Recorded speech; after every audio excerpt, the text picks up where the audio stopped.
शादी की शहनाइयां बज रही थीं। सभी मंडप के बाहर खड़े बारात का इंतजार कर रहे थे। शिखा अपने दोनों बच्चों को सजे धजे और मस्ती करते देखकर बहुत खुश हो रही थी और शादी के मजे लेते हुए उन पर नजर रखे हुए थी। तभी उसकी नजर रिया पर पड़ी, जो एक कोने में गुमसुम सी अपनी माँ के साथ चिपकी खड़ी थी। रिया और शिखा दूर के रिश्ते की चचेरी बहनें थीं।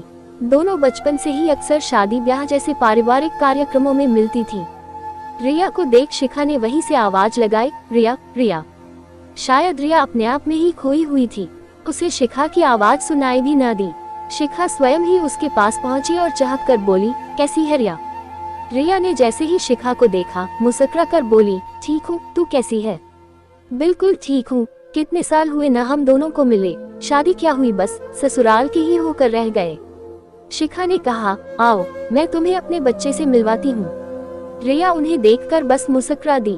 शिखा को लगा रिया कुछ बदली बली है। पहले तो वह चिड़िया सी फुदकती और चहकती रहती थी, अब इसे क्या हो गया? मायके में है फिर भी गम की घटाएं चेहरे पर क्यों?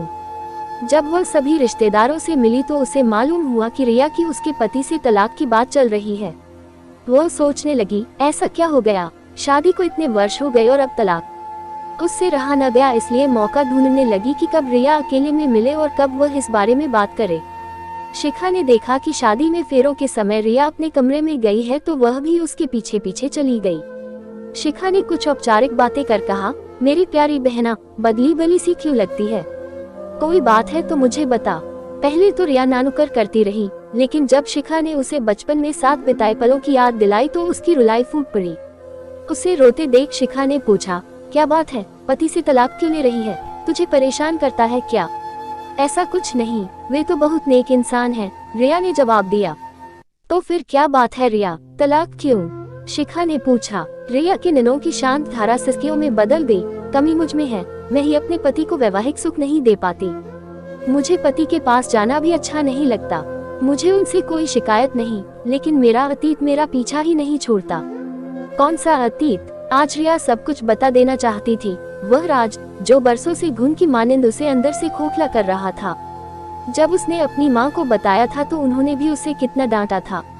उसकी आधी अधूरी सी बात सुनकर शिखा कुछ समझ न पाए और बोली, रिया मैं तुम्हारी मदद करूंगी, मुझे सच सच बताओ क्या बात है? रिया उसके गले लग खूब रोई और बोली, वे हमारे दूर के रिश्ते के दादा है न गाँव वाले, किसी शादी में हमारे शहर आए थे और एक दिन हमारे घर भी रुके थे। माँ को उस दिन डॉक्टर के पास जाना था। माँ को लगा कि दादा है, इसलिए मुझे भाई के भरोसे घर में छोड़ गई। जब भैया खेलने गए तो दादा मुझे छत पर ले गए और कहकर वह रोने लगी। उसकी बात सुनकर शिखा की आंखों में मानो खून उतर आया। उसके मुंह से अनायास ही निकला, राक्षस, वहशी, दरिंदा और न जाने कितनी युवतियों को उसने अपना शिकार बनाया होगा। तुम्हें मालूम है वह बुढ़ा तो मर चुका है, उसने सिर्फ तुम्हें ही नहीं मुझे भी अपना शिकार बनाया था। मैं एक शादी में गई थी, वह भी वहां आया हुआ था। मेरी माँ मुझे शादी के फेरों के समय कमरे में अकेली छोड़ गई थी। सभी लोग फेरों की रस्म में व्यस्त थे। उसने मौका देख मेरे साथ बलात्कार किया। मात्र 15 वर्ष की थी मैं उस वक्त। जब मेरे चीखने की आवाज सुनाई दी तो मेरी माँ दौड़कर आई और पिताजी ने उन दादाजी को खूब भला बुरा कहा, लेकिन रिश्तेदारों और समाज में बदनामी के डर से यह बात छिपाई गई।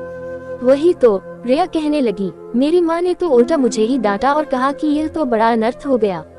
बिन ब्याहे ही यह संबंध, न जाने अब कोई मुझसे विवाह करेगा भी या नहीं। जैसे कसूर मेरा ही हो, मैं क्या करती? उस समय सिर्फ 15 वर्ष की थी, इसलिए समझती भी नहीं थी कि बलात्कार क्या होता है। लेकिन शादी के बाद जब भी मेरे पति नजदीक आए तो मुझे बार बार वही हादसा याद आया और मैं उनसे दूर जा खड़ी हुई। जब वे मेरे नजदीक आते हैं तो मुझे लगता है एक और बलात्कार होने वाला है। शिखा ने पूछा, तो फिर वे तुमसे जबरदस्ती तो नहीं करते? नहीं, कभी नहीं, रिया बोली। तब तो तुम्हारे पति सच में बहुत नेक इंसान हैं। मैं नहीं चाहती कि मेरे कारण वे दुख की जिंदगी जिए, इसलिए मैंने ही उनसे तलाक मांगा है।